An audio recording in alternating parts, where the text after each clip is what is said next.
Konnichiwa minasan, welcome to FLP Worldwide. So, in today's session, we are going to discuss about the basic greetings and Japanese क्या है, Japanese के career opportunities क्या हैं, Japanese पढ़ने के क्या फ़ायदे हैं, लॉन्ग टर्म में इसके क्या एडवांटेज हैं, अदर लैंग्वेजेस से ये बेहतर क्यों है, लॉन्ग टर्म में ज़्यादा सस्टेनेबल क्यों है, क्या इम्पैक्ट होंगे इस पे एआई के, और क्या सच में जापानीज आपके करियर को एक सही डायरेक्शन और एक सही ग्रोथ दे सकता है। इफ़ मैं इन सब का आंसर बोलूँ यस, तो डेफिनेटली आपके मन में सवाल ज़रूर होगा कैसे। Let's talk about the career opportunity, the basic greetings आज इस क्लास में मैं करवाने वाला हूँ बिकॉज बहुत सारे स्टूडेंट्स का ये कहना है कि हम एक बार देखना चाहते हैं कि क्या हम जापानीज सीख पाएंगे, क्या हम इस लायक भी हैं जापानीज सीख पाएंगे, क्या हम उसको अंडरस्टैंड कर पा रहे हैं। यहाँ लायक का मतलब अंडरस्टैंडिंग से रिलेटेड है और किसी से नहीं है, एवरीवन कैन अंडरस्टैंड। लेकिन बहुत सारे स्टूडेंट्स ऐसे होते हैं जिनको जापानीज़ भाषा जो है वो समझ नहीं आती है, एक लंबे समय तक भी कभी कभी लोग नहीं समझ पाते, क्योंकि लैंग्वेज सीखना आसान भी है और मुश्किल भी है, और अगर भाषा हो जापानीज जैसी तो डेफिनेटली सोचना तो बनता है। So welcome to FLP world wide, एक ऐसा प्लेटफॉर्म जो नई कीर्तिमान गढ़ रहा है बहुत सारे फील्ड्स में, लोगों को जॉब्स दिलाने में, नर्सिंग के फील्ड में लोगों को जर्मनी भेजने में, जर्मनी में यहाँ एक स्ट्रगल के दौर से निकाल के उनको वहाँ एक स्थायी नियुक्ति दिलवाने में। तो अब वही FLP वर्ल्ड वाइड काम करना स्टार्ट कर रहा है जापानीज के फील्ड में। So let's talk about Japanese. Actually Japanese का क्या करियर प्रोस्पेक्टिव है उस पर हम चर्चा करेंगे। उसके अलावा और क्या क्या संभावनाएं हम जापानीज लैंग्वेज में देखते हैं इंडिया में and world wide. So this is your first class, ठीक है।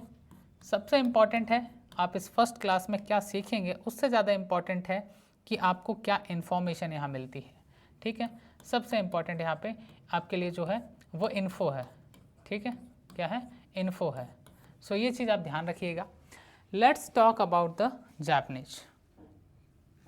सबसे इम्पॉर्टेंट आपके सामने जो ये वाला पेज है, इस पर बहुत सारे बेनिफिट्स लिखे हुए हैं, लेकिन इन बेनिफिट्स का प्रयोग, इन बेनिफिट्स का यूज़ आप कब कर सकते हैं या फिर आपके जीवन में कब काम आएंगे, उन पर मैं एक बार आपके सामने थोड़ा सा प्रकाश डालने की कोशिश करता हूँ आपको, ताकि समझ आए कि जापानीज का एक्चुअली जो फ्यूचर प्रोस्पेक्टिव है वो क्या है, ठीक है। तो चलिए समझते हैं फ्यूचर प्रोस्पेक्टिव क्या है।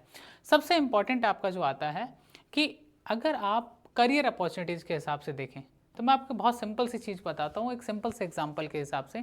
आप अगर जापान का देखेंगे इंडिया में, आपको नॉर्मली मैं कारों की बात करता हूँ, ऑटोमोबाइल इंडस्ट्री की बात करता हूँ। ऑटोमोबाइल इंडस्ट्री में आप अगर देखें तो कई लोग कहते हैं कि जर्मन पढ़ लो।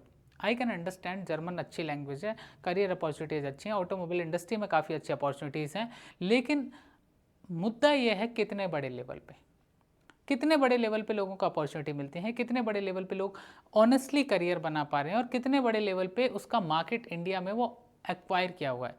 लेकिन मैं मर्सिडीज़ की बात करूं, BMW की बात कर लूं, आपसे पोर्शे की बात कर लूं, किसी भी कंपनी की अगर मैं बात करूं जो जर्मनी में बेस्ड हैं, उनका इंडियन मार्केट बहुत बड़ा नहीं है, या फिर मैं कहूं कि वो एक एलीट क्लास तक ही सीमित है।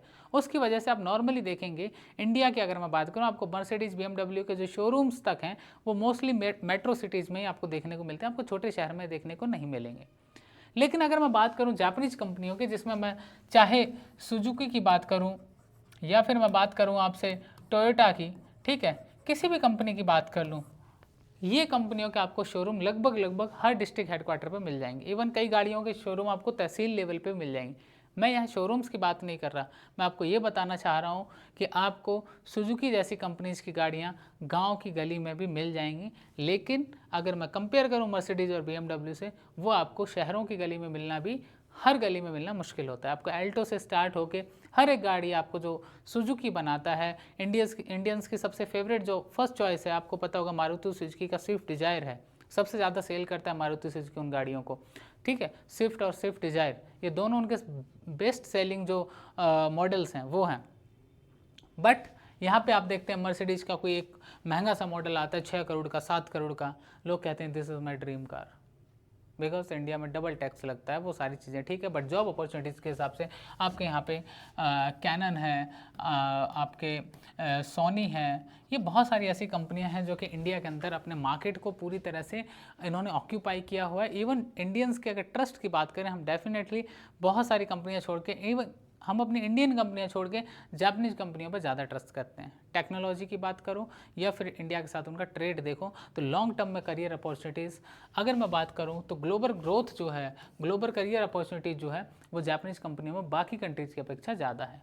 ठीक है, कोई कहेगा साहब चाइनीज़ में, ऑफकोर्स चाइनीज़ भी आप कर सकते हो, लेकिन चाइनीज़ वही है कि बहुत सारे स्टूडेंट्स के लिए इतनी टफ पड़ती है कि नॉर्मली लोग पहले ही मैं कहूँ लेवल पे आके हथियार छोड़ देते हैं।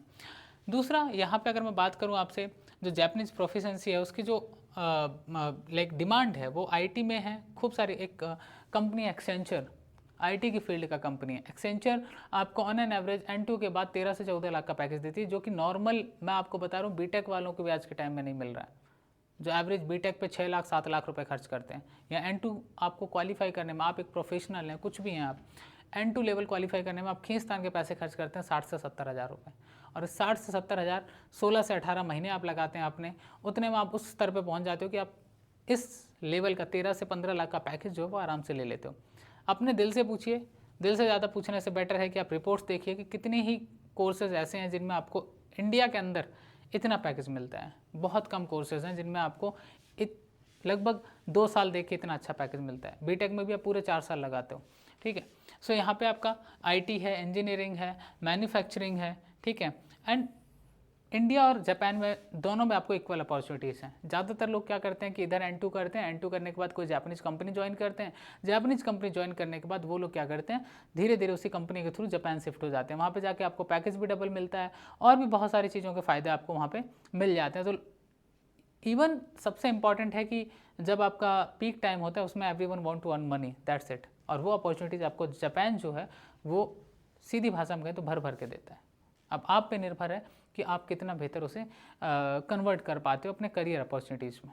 ठीक है, एजुकेशनल अचीवमेंट की बात करें, मोस्टली क्या होता है N1 N3 लेवल जो है वो आपको जापानीज़ यूनिवर्सिटीज़ में रिसर्च वगैरह के ऑप्शंस देते हैं।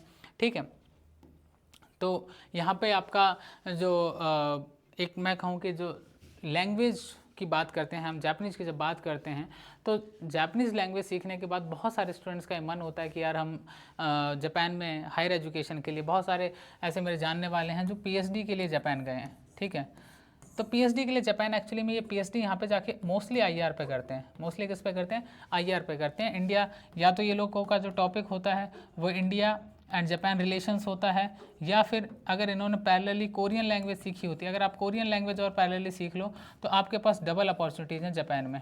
ठीक है, तो कोरियन लैंग्वेज का भी कॉम्बिनेशन लोग बना के और अपने करियर को एक नई ऊंचाई देने की कोशिश करते हैं। ठीक है, तो आपको ये ऑप्शन भी मिलता है, लेकिन इसके लिए कम से कम N3 लेवल निकाल लीजिए। अब किसी को मान लीजिए किसी ने BA किया है, BBA किया है, BCom किया है, बीटेक किया है, लेकिन वो चाहता है कि मुझे एकेडमिक्स में जापानीज़ सीखना है पहले, तो अब N3 लेवल निकालने के बाद JNU है, उसके अलावा आपका EFLU है, English and foreign language university है, इन यूनिवर्सिटीज़ में भी वो मास्टर्स कर सकता है, भले ही उसके पास BA में जापानीज़ नहीं था, लेकिन अगर उसने N3 क्वालिफाई किया है देन ही और she can apply in EFLU, in Doon university Dehradun and आपका JNU जैसी यूनिवर्सिटीज़ में you can apply on the basis of your N3 certificate, that's it. ठीक है, इसके बाद आपका डीपन अंडरस्टैंडिंग की बात करते हैं तो जापानीज़ के साथ कल्चर, ट्रेडिशंस, कस्टम्स, बहुत सारी ऐसी चीज़ें हैं जापानीज़ के। अगर आप कल्चर को समझने बैठेंगे तो बहुत सारी ऐसी चीज़ें हैं जो आज सालों से, भले टेक्नोलॉजी आ गई लेकिन उन्होंने उन चीज़ों को नहीं छोड़ा है। हमारी तरह नहीं कि हम अपने कल्चर से डिटैच होते गए, इतने वेस्टर्नाइज हो गए कि आजकल कभी कभी कोई परंपरा निभानी होती है तो मुझे लगता है उसके लिए भी लोग या तो गूगल की हेल्प लेते हैं या किसी पुराने बुजुर्ग से जाके पूछते हैं कि ऐसी भी कोई परंपरा होती थी। लेकिन जापानीज़ के साथ आपको ऐसा नहीं मिलेगा। वहाँ पे बहुत सिंपल सा फंडा है कि आज भी वहाँ पे जो जापान के अंदर एम्परर होता है वो भगवान होता है, मतलब होता है, दैट्स इट। वहाँ पे कोई किंतु परंतु नहीं है कि जो हमारा एम्परर है वो हमारा भगवान नहीं है। ठीक है, दूसरी चीज़, वहाँ पे जितनी भी परंपराएं हैं, चाहे वो टी मेकिंग प्रोसेस हो, आपका हम बात करें कि पौधों को पॉट्स में उगाने वाली प्रोसेस है, जिसकी भी हम बात करें, वो सालों से उस चीज़ को लेगेसी को अपना लेके चल रहे हैं, उन्होंने उसको ड्रॉप नहीं किया है कहीं भी, ठीक है। तो कल्चर को अगर आप जानने की कोशिश करेंगे, इवन आप क्योटो को जानने की कोशिश करिए, Kyoto is the cultural capital of Japan. अब क्योटो में क्या है कि क्योटो ठीक वैसा ही एक सिटी है जैसा हमारा बनारस है। बनारस आप कभी गए होंगे तो Banaras is famous for culture.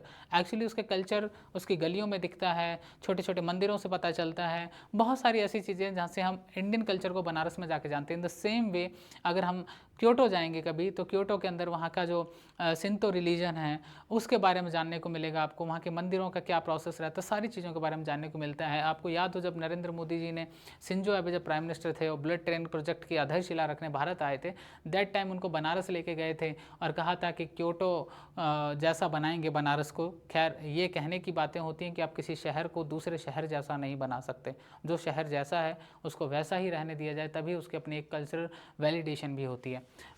हम बात करते हैं यहाँ पे इनहेंस स्किल्स लर्निंग की बात करते हैं। इम्प्रूवमेंट खासकर आपकी मेमोरी में होता है, प्रॉब्लम सॉल्विंग होता है, मल्टीटास्किंग एबिलिटीज़ आप में डेवलप करता है। अब मैं ये क्यों कह रहा हूँ कि मल्टीटास्किंग एबिलिटीज़ होता है, एक्चुअली में क्या है कि अगर आप बात करोगे जापानीज़ की, ठीक है, जापानीज़ की बात करो, हिरागाना, काताकाना, कांजी, इन तीनों में आपके लिए सबसे इंपॉर्टेंट होता है स्ट्रोक, ठीक है, स्ट्रोक। अब स्ट्रोक क्या है कि आप कोई भी अल्फ़ाबेट बना रहे हो तो आपको उसके नॉर्मली स्ट्रोक याद रखने होते हैं, ठीक है। फॉर एग्जांपल मैं आपके सामने एक अल्फ़ाबेट कांजी बना रहा हूँ, इसके आपको याद रखना है कि पहले ये होगा, फिर ये होगा, देन ये होगा, देन ये होगा, देन ये होगा, सो और ये यूँ होगा कि यूँ होगा, ये आपको पता होना चाहिए। तो कहीं ना कहीं मैथमेटिक्स ऑल्सो, कि आप चैट जीपीटी के ज़माने में हर सब कुछ चैट जीपीटी से पूछते हैं और चैट जीपीटी के इतने भरोसे हो गए कि आप याद तक नहीं रखते हैं कि आपको क्या करना था। जापानीज़ आपकी कहीं ना कहीं मेमोरी इंप्रूव करने में बहुत हेल्पफुल होता है, ठीक है।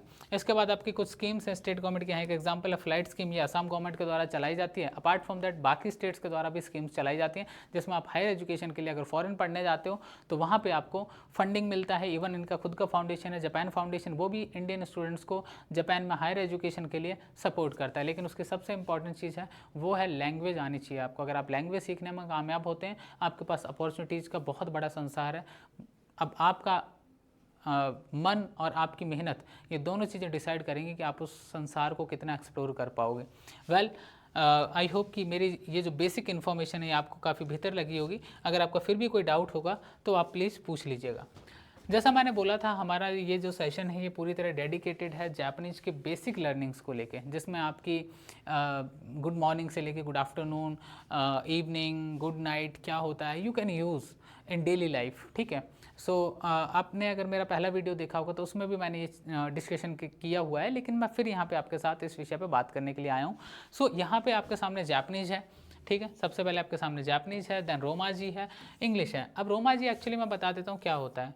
रोमाजी आपको अगर पता हो, जैसे फॉर एग्जांपल मैं कहूँ कि मैं इंग्लिश में, नॉर्मली हमारी जो व्हाट्सएप की भाषा होती है, व्हाट्सएप की जो भाषा होती है वो हमारी मोस्टली इंग्लिश होती है। हम लिखते तो इंग्लिश में है, लेकिन अगर आप पढ़ेंगे तो वो हिंदी में लिखा होता है। फॉर एग्जांपल मैं जापानीज़ सीख रहा हूँ तो मैं इंग्लिश में लिखता हूँ कि मैं जापानीज़ सीख रहा हूँ, ठीक है, या मैं जापानीज़ सिखा रहा हूँ, ठीक है, मैं जापानीज़ सिखा रहा हूँ। तो ये मैंने कहाँ लिखा है, ये इंग्लिश में नहीं लिखा है, ये मैंने किस में लिखा है, इंग्लिश में लिखा है, ठीक है, किस में लिखा है, इंग्लिश में लिखा है। इंग्लिश क्या है, इंग्लिश एक्चुअली में वो लैंग्वेज कहा जाता है जिसे इंग्लिश भी मिक्स होता है, क्योंकि अगर आप इसे देखेंगे एम जो है इंग्लिश का है, सारी कुछ इंग्लिश है, लेकिन इसके अंदर जो लिख रहे हैं हम वो लिख रहे हैं हिंदी में, ठीक है। तो is the combination of Hindi and English, मतलब ट्रांसलेशन इसका कुछ नहीं है, आप प्रोनाउंसिएशन करेंगे तो हिंदी में है, लेकिन लिख आप इंग्लिश में रहे हैं, that's called English. In the same way romaji जो है वो ठीक वैसे ही है, जैसे मैंने यहाँ पे लिखा आपके सामने कोन्निचिवा।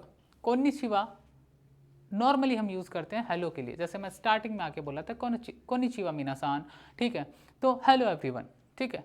अब नॉर्मली हम क्लास में जा रहे हैं तो आप एक दूसरे के साथ यूज़ कर सकते हो कोनिचिवा, कोनिचिवा फलाना, जो भी XYZ नेम है, कोनिचिवा जॉनसन, ठीक है। तो होता क्या है कोनिचिवा, अब यहाँ पे मैंने इसको कोनिचिवा लिखा हुआ है, ये कोनिचिवा रोमाजी में लिखा हुआ है, ठीक वैसे जैसे हम इंग्लिश लिखते हैं, ठीक। अब जापानीज समझ जाएगा कि कोनिचिवा मतलब हमें क्या बोल रहा है, हेलो या गुड आफ्टरनून बोल रहा है, ठीक है। नॉर्मली कोनिचिवा का यूज़ जो है वो आप कभी भी कर सकते हो, इसके लिए कोई टाइमिंग नहीं है कि आप मॉर्निंग में करेंगे, आप इवनिंग में करेंगे, आप आफ्टरनून में करेंगे, इट्स अप टू यू। आप किसी से फर्स्ट टाइम ग्रीट कर रहे हैं दिन में तो आप कोनिचिवा से स्टार्टिंग कर सकते हैं, लेकिन अब स्पेसिफिक आफ्टरनून भी बोलना है तो आप क्या बोलेंगे उसको, कोनिचिवा, ठीक है। तो गुड आफ्टरनून भी बोल सकते हैं, ठीक है। नेक्स्ट वन इज़ ये आपके सामने जो है वो है आपका ओहायो गुजाइमास, ओहायो गुजाइमास। अब ओहायो गुजाइमास क्या होता है? गुड मॉर्निंग, ठीक है, क्या होता है? गुड मॉर्निंग होता है। गुड मॉर्निंग को हम क्या बोलते हैं? ओहायो गुजाइमास, ठीक है। सो आप पीछे पीछे रिपीट भी कर सकते हो, अगर आप सेशन को देख रहे हो तो डेफिनेटली आप इन चीज़ों को रिपीट कर सकते हो, आप समझ सकते हो कि प्रोनाउंसिएशन कैसी है, ठीक है। ओहायो गुजाइमास, तो ओहायो गुजाइमास, कोई भी एक्स वाई जेड नाम, जॉन सान रख लिया हमने, या कोई हमने एक नाम रख लेते हैं कॉन्वर्सेशन के लिए, हमने किसी का नाम मनु रख लिया फॉर एग्जांपल, ठीक है, तो हम उसको क्या बोलेंगे? ओहायो गुजाइमास मनु सान। अब आपके दिमाग में एक चीज़ और आ रही होगी कि हम सान क्यों यूज़ करते हैं। एक्चुअली में सान यूज़ फॉर, जैसे हमारे यहाँ पे हिंदी में हम बोलें तो हम बोलते हैं जी, ठीक है, इंग्लिश में हम बोलते हैं मिस्टर, मिसेस। यहाँ पे मिस्टर और मिसेस नहीं होता है, यहाँ पे सिर्फ होता है सान, ठीक है। किसी का नाम भी लेंगे कि अगर किसी का नाम लेना है कि ये फलाने व्यक्ति हैं, तो हमारे यहाँ पे बोलते हैं ये जी हैं, इंग्लिश में बोलेंगे ही इज़ मिस्टर फलाना फलाना, वहाँ पे क्या बोलेंगे? ये कौन है? फलाने सान, that's it, it's very simple. अब हमारे पास अगला जो आता है वो आता है कोम्बावा, ठीक है। अब इसको नॉर्मली आप पढ़ेंगे तो ये आता है कौन बानवा, लेकिन आप कौन बानवा नहीं पढ़ते हैं, इसमें जब बोलते हैं तो यहाँ पे एन आपका साइलेंट हो जाता है, तो आपका बोलते हैं कोम्बावा, ठीक है। सो इसके लिए क्या होता है? ये होता है गुड इवनिंग, ठीक है, कोम्बावा इज गुड इवनिंग।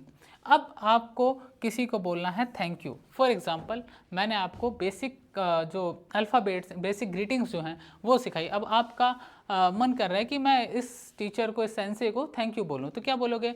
अरिगातो। लेकिन नॉर्मली क्या होता है कि टीचर के लिए ज़्यादा रेस्पेक्ट जब लेके आते हैं तो हम क्या करते हैं? अरिगातो गुजाइमास, ठीक है। अरिगातो जस्ट एक थैंक यू के लिए यूज़ होता है, ठीक है। जब हम नॉर्मली थैंक्स यूज़ करते हैं, किसी को हमें फॉर्मली बोलना हो, फॉर एग्जांपल मैं तुम्हारा एक क्लासमेट हूँ और तुम लोग मतलब ठीक है कि अब ये जा रहा है तो इसको थैंक यू बोलना है, या मैंने तुम्हारा सीट रखा हुआ था क्लास में, तब मैंने बोला, तब जब आप एंटर कर रहे हैं तो आप मेरे लिए बोलें थैंक यू। लेकिन आप मेरे बहुत अच्छे मित्र नहीं हैं, या फिर मेरे को बहुत ज़्यादा काइंड बिहेव के साथ या फिर रेस्पेक्ट के साथ आप थैंक यू नहीं बोल रहे हैं, देन यू विल यूज़ अरिगातो, ठीक है। अरिगातो मनदीप सान, ठीक है, अरिगातो श्याम सान, वॉट एवर जो भी तुम्हारा है।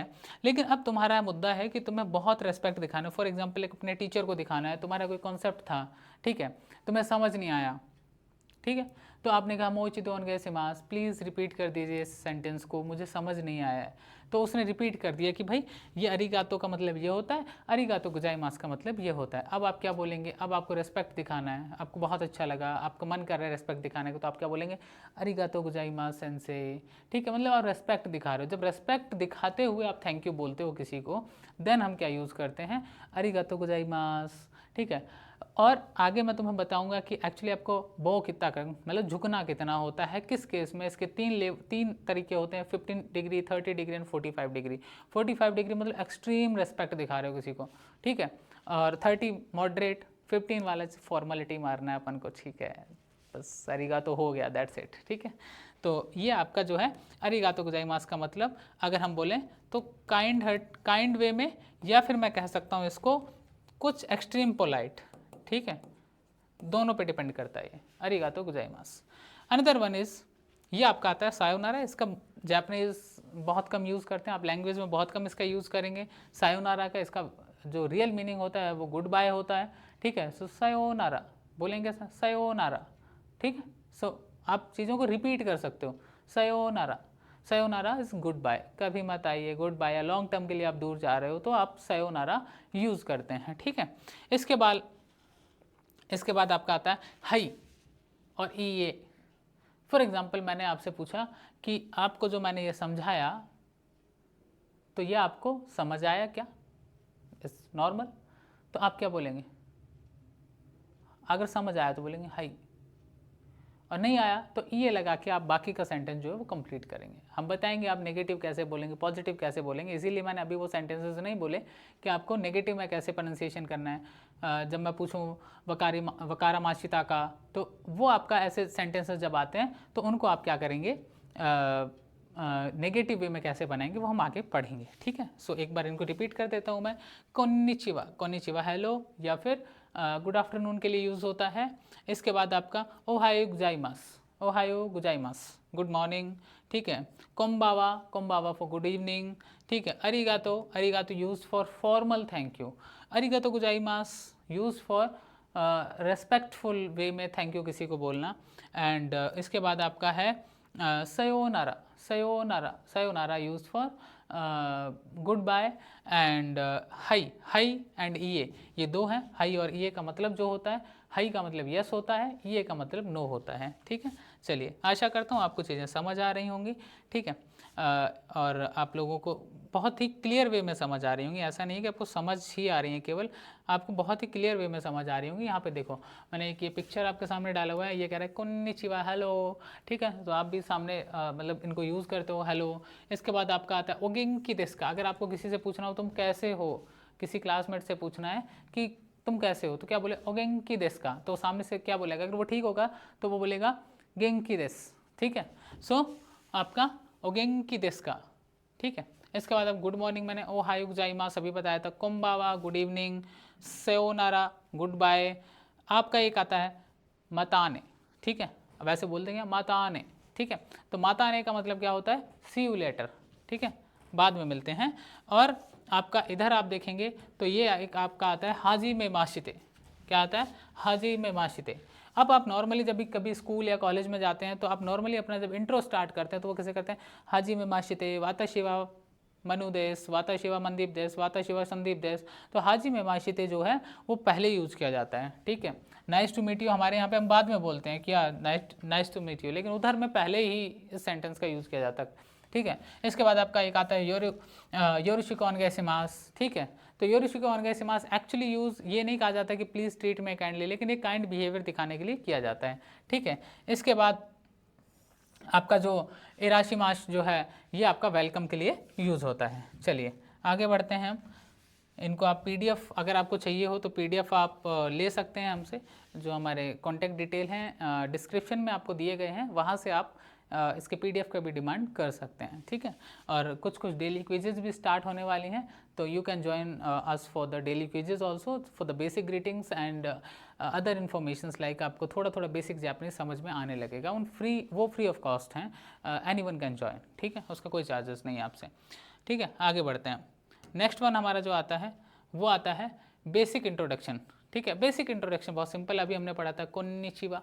कोन्निचिवा क्या होता है, ठीक है, कोन्निचिवा मैंने बताया था कि ये आपका हेलो के लिए यूज़ करते हैं या फिर गुड आफ्टरनून के लिए यूज़ करते हैं। तो कोई भी ए और बी के बीच में बात हो रही है, वो कह रहा है कोन्निचिवा, तो बी कहता है कोन्निचिवा। ठीक है, सामने से रिप्लाई आता है।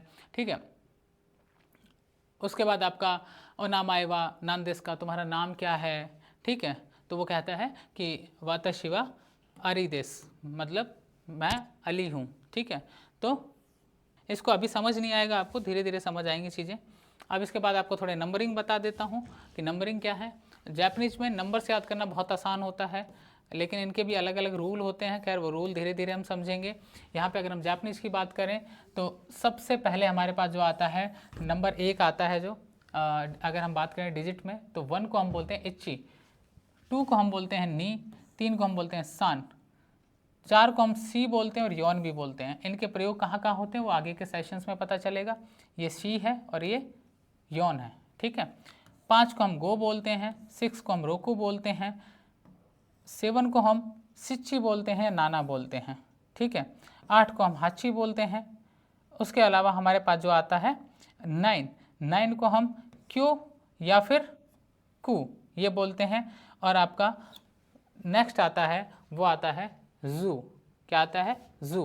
तो हम रिपीट करेंगे, इची नी सान सी योन गो रोकू सिची नाना हाची क्यू कू और जू। ठीक है, तो ये आपके नंबर्स हैं। तो आप अपने कोई भी, मैं नहीं कह रहा, आप अपने ऑफिशियल नंबर्स चैट बॉक्स में या कमेंट सेक्शन में ऑफिशियल नंबर नहीं लिखें आप, कम से कम कोई भी फेक नंबर भी आप वहाँ पे लिख सकते हो, बट जापानीज में लिखो। ठीक है, आप, मैं देखूंगा कमेंट सेक्शन में क्या क्या आप लिख रहे हैं, तो आप एक बार कोशिश करिएगा। इची नी सान सी योन गो रोकू सिची नाना हाची क्यू कू एंड अंत में आपका आता है जू। ठीक है, कई लोगों के सवाल होंगे कि साहब इसमें फिर जीरो को हम क्या बोलते हैं, तो इसको हम जीरो जो है हमारा जापानीज में जीरो को ज़ेरो बोलते हैं। ठीक है, उसके लिए कोई अलग से इच्छी निशान टाइप का कोई वर्ड नहीं होता है। ठीक है, जीरो को हम ज़ेरो बोलते हैं, ज़ेरो। ठीक है, ज़ेरो। ठीक है, तो ये याद रखना आप। तो रिपीट अगेन, इची निसान शी योन गो रोकू सिची नाना हाची क्यू कू एंड जू। तो इस तरह से आपका काउंटिंग जो है वो कंप्लीट हो जाता है। ठीक है, आगे बढ़ते हैं हम अपने नेक्स्ट पार्ट पे। नेक्स्ट पार्ट में हमारे जो हैं वो नॉर्मली मैं आपको थोड़ी बेसिक चीज़ें बता देता हूँ कि जैसे फॉर एग्जांपल आपका मन है कि इसको क्या बोलते हैं, उसको क्या बोलते हैं। चलिए आपने सर 10 तक बता दिया सेंस से, तो 10 के बाद क्या है, तो 10 के बाद आप वही है कि जू के साथ इच्ची जोड़ेंगे। ठीक है, जू इच्ची। लेकिन मैं आपको बाकी चीज़ें बता देता हूँ। 20 को हम क्या बोलेंगे, नीजू बोलेंगे। 30 को हम सांजू बोलेंगे। 40 को योनजू बोलेंगे। 50 को गोजू बोलेंगे। 6 को रोकुजू बोलेंगे। 70 को नानाजू बोलेंगे। अपार्ट फ्रॉम 80 की अगर हम बात करें हाचीजू बोलेंगे। 90 को हम क्यूजू बोलेंगे। और 100 को हम बोलेंगे ह्याको। क्या बोलेंगे, ह्याको। ठीक है, तो ये आपको याद रखना है कि एक्चुअली में हम किसको क्या बोलते हैं। ठीक है, तो ये आपके लिए सबसे इम्पॉर्टेंट था, ये आपका एक फर्स्ट सेशन था।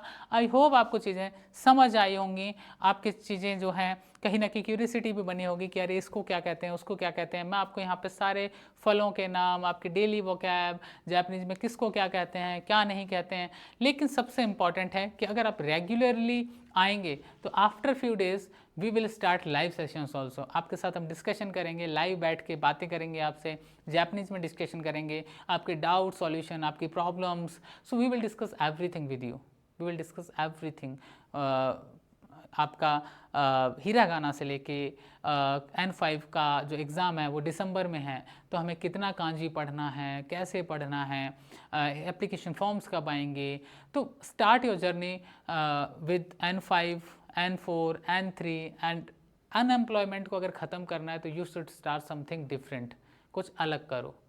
You are preparing for SSC, I am not saying कि स्टॉप कर दो। If you are preparing for UPSC, I am not saying कि stop your UPSC preparation. Do it whatever you want to do, because in India government jobs are like यहाँ।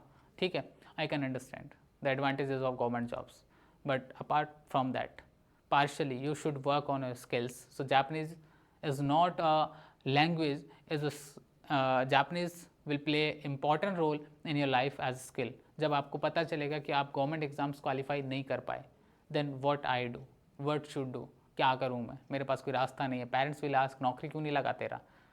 Even daughter और the sun matter नहीं करता उनके लिए।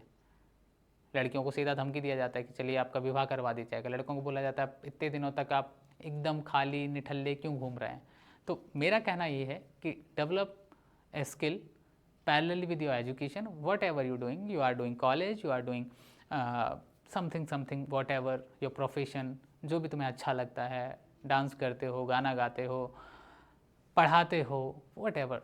लेकिन if you have something different then definitely आप बाकियों से अच्छा लाइफ में एक लाइफस्टाइल जी पाते हो। ठीक है, so develop your skill and learn Japanese with FLP world wide. And if you are nursing student and are seeking jobs outside of India, then जो डिस्क्रिप्शन में नंबर दिए गए हैं वहाँ पे आप मैसेज करके इन्फॉर्मेशन ले सकते हैं। नर्सिंग जॉब्स की स्टार्टिंग सैलरी जर्मनी में 2,60,000 से लेके 4 लाख के बीच में है। BSc नर्सिंग किया हो आपने या फिर GNM किया हो, आपने क्या किया है कमेंट सेक्शन में बताइएगा। और कितने साल हो गए आपको गवर्नमेंट जॉब्स की तैयारी करते और अभी तक वो सुबह नहीं आई जहाँ पे आप सरकारी दामाद बन सकते। ठीक है, सो अगर आप थक चुके हैं सरकारी जॉब्स की तैयारी कर करके, तो join us, specially nursing students. And Japanese की बात करूँ तो जापानीज़ कोई भी सीख सकता है। स्कूल में पढ़ रहे हो, कॉलेज में हो, एम्प्लॉय हो, कहीं 40 साल के हो चुके हो, 35 साल के हो या 17 साल के हो, फ़र्क नहीं पड़ता, कोई भी एज क्राइटेरिया मैटर नहीं करता। आप अगर एम्प्लॉय हैं तो आपके कहीं ना कहीं जो पैकेजेस हैं उनको इन्हेंस करने के लिए, उनमें ग्रोथ पाने के लिए डेफिनेटली एक इंपॉर्टेंट रोल प्ले करेगा। N3 के बाद आप खुद रियलाइज़ करेंगे कि आपने जो पैसा इन्वेस्ट किया था, जो टाइम इन्वेस्ट किया था, उसके रिटर्न्स इतने आएंगे ये सोचा नहीं था। ठीक है, so go ahead, see you in next session, take care, and if you're first time on FLP Worldwide, do subscribe the channel, press the bell icon for all important updates related to Japanese and the other career opportunities, ताकि आपको सही information, सही guidance मिल सके। ठीक है, और offline classes are going on at Jaipur centre and online तो आप कहीं भी ज्वाइन कर सकते हैं, कहीं भी रह के ज्वाइन कर सकते हैं। For more detail, for the best detail are going to start from 4th of August। आपको कोई भी डिटेल चाहिए आप कमेंट कर सकते हैं, हम वहाँ पे आपको इन्फॉर्मेशन शेयर ज़रूर करेंगे। कोशिश ये करिए कि हमारा जो व्हाट्सअप नंबर है उस पर आप एक बार मैसेज ज़रूर करें। Thank you, see you next session.